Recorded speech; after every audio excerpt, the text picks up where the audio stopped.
evolution on the primordial Earth produce life?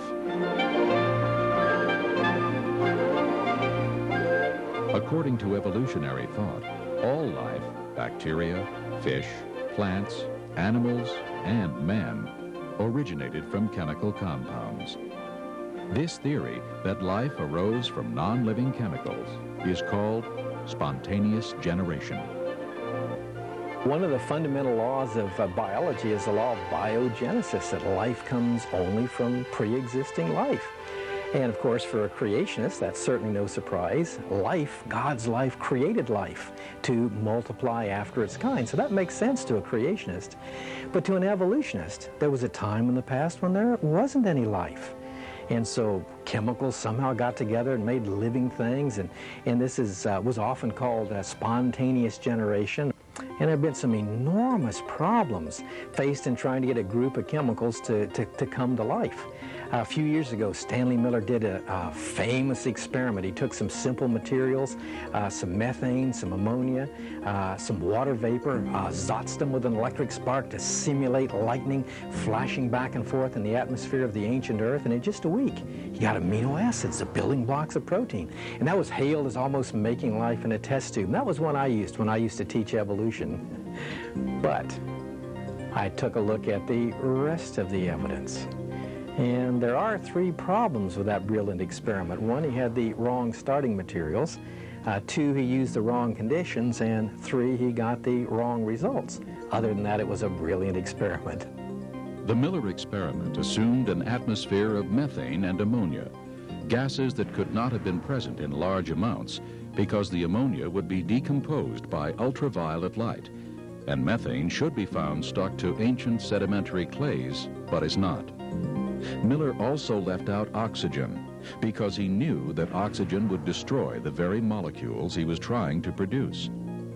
But as deep as we dig, we find oxidized rocks, suggesting an oxygen-rich atmosphere.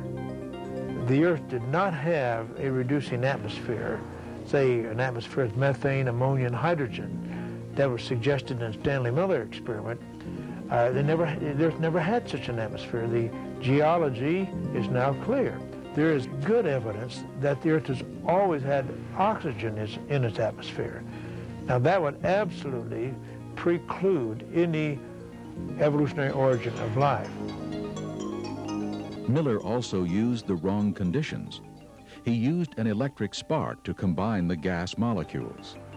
The problem is that the same spark that puts amino acids together also tears them apart, and it's much better at destroying them than making them.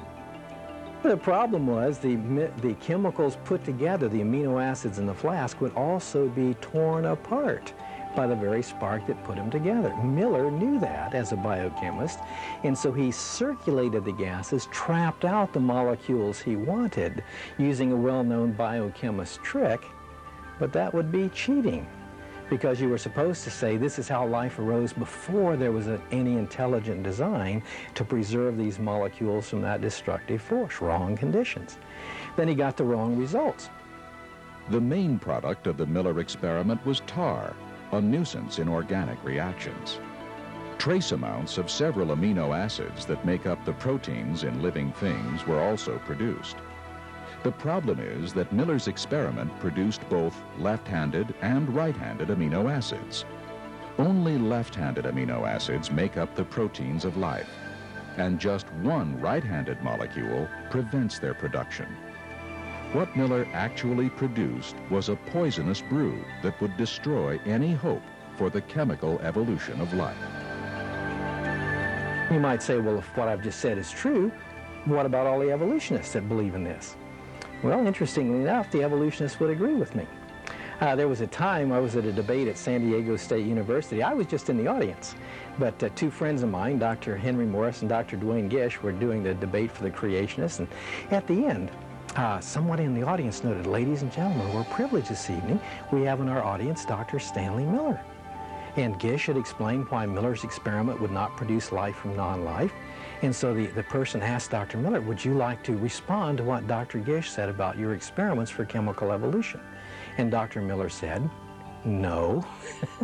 He hasn't believed in that for decades. He knows all of those same problems. I would say this: any theory on the origin of life on the Earth, or any other planet as far as that's concerned, is a fairy tale. Evolution teaches that energy, such as lightning or heat, plus matter, can occasionally create new life. Yet our entire food industry rests on the fact that this can never happen. If we examine a jar of peanut butter, it contains matter and is exposed to light and heat. But we never find new life inside unless an outside life contaminates it. If the theory of evolution was viable, then I should occasionally, by subjecting this to energy, end up having new life. Now we go down to the store, and if I open this jar of peanut butter, maybe not often, but on some occasion, I should find new life inside. And so when we open the jar of peanut butter, we look in there, there's no new life. And aren't you glad, okay? Now, you may smile at this, but hopefully you'll never forget it, because you and I conduct, collectively, over 1 billion experiments every year, and we've done that for virtually 100 years. And we never encounter new life. In fact, the entire food industry of the world depends on the fact that evolution doesn't happen. The case for chemical evolution only weakens when we consider that long chains of specific amino acids, all in exactly the right position, are required to form the proteins of life. Even worse, amino acids do not naturally link up to form proteins, but rather tend to break down. Now, proteins can be 2,000 or 3,000 amino acids long, very long, complex chemicals. And they're very much like a computer program. Every amino acid has to be in exactly the right position. If one of them is wrong, then the whole protein is useless, just like a computer program. The improbabilities buried in Darwinism start right at the very beginning. Even before life began, how did the first protein molecule come about? And there's been quite a bit of work done on this to investigate the probability of it, work both by information theory technologists and also by molecular biologists actually tinkering with proteins to see whether or not they can be taken to pieces and reassembled. And the work of both groups has found that the probability of a protein of the sort of size that you find in the human body coming about by chance is so great as to be virtually impossible. It's something which is, yes, it is possible if you have eternity at your disposal, but Darwinists just don't have eternity at their disposal. Information theory scientist Hubert Yockey calculated, and MIT biologist Robert Sauer confirmed, that the probability that a protein containing just 100 amino acids would form spontaneously is less than 1 chance in 10 to the 65th power. An event so improbable that it could be compared to winning the state lottery by finding the winning ticket in the street, and then continuing to find the winning ticket in the street every week for 1,000 years. The origin of the very first animal life out of ordinary complex chemicals is so large that no evolutionist has ever been able to overcome it, and it is one of the biggest barriers to the theory of evolution that I know. Even if proteins miraculously formed, we still are not close to producing life. The simplest living cells require thousands of specialized proteins in order to function. A number of scientists have tried to calculate the probability of life arising by chance. Sir Fred Hoyle, a British mathematician, using a supercomputer and the assistance of graduate students, estimated only the origin of the proteins of an amoeba, 2,000 of them, arising by chance. He estimated that the probability that the proteins of an amoeba could arise by chance is 1 chance in 10 to the 40,000th power. A probability of 1 chance in 10 to the 40,000th power is absurdly small. To illustrate this, consider the probability of snatching a particular atom out of the entire universe is 1 chance in 10 to the 80th power. After making this calculation, British mathematician Sir Frederick Hoyle stated, "The likelihood of the formation of life from inanimate matter is 1 to a number with 40,000 noughts after it. It is enough to bury Darwin and the whole theory of evolution. There was no primeval soup, neither on this planet nor any other. And if the beginnings of life were not random, they must therefore have been the product of purposeful intelligence." We can prove mathematically that evolution is just a joke. It couldn't possibly happen. Richard Dawkins, for example, one of the leading evolutionists, in his book, The Blind Watchmaker, he acknowledges that the nucleus of every cell, plant, animal, or human, has a database larger than the 30-volume set of the Encyclopedia Britannica. All life, plants, animals, and man, are made up of cells. Each cell is a miniaturized city performing the complex functions required for life to exist.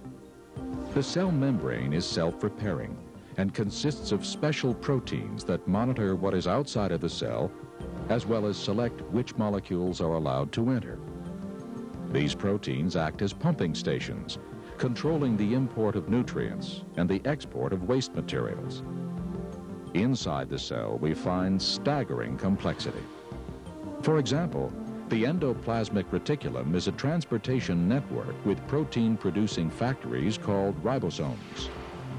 The ribosomes produce many types of specific proteins, while the ER channels them to precise locations. The Golgi bodies transport proteins to the exterior membrane, while lysosomes act as digestive organs that break down and recycle larger molecules into particles the cell can use. The mitochondria are the power plants of the cell, producing the fuel that the cell consumes. The nucleus contains the data center, which governs cell activity. Inside the nucleus, we find the chromosomes, which contain the DNA molecule that functions as a library and contains all the coded information needed for life. Billions of instructions are coded on this error-detecting and error-correcting self-replicating molecule. Only if all of these structures were created simultaneously could a cell function. For example, to produce DNA, a cell requires more than 75 different types of proteins. Yet, these proteins are only produced at the direction of DNA. The only solution to this dilemma is creation.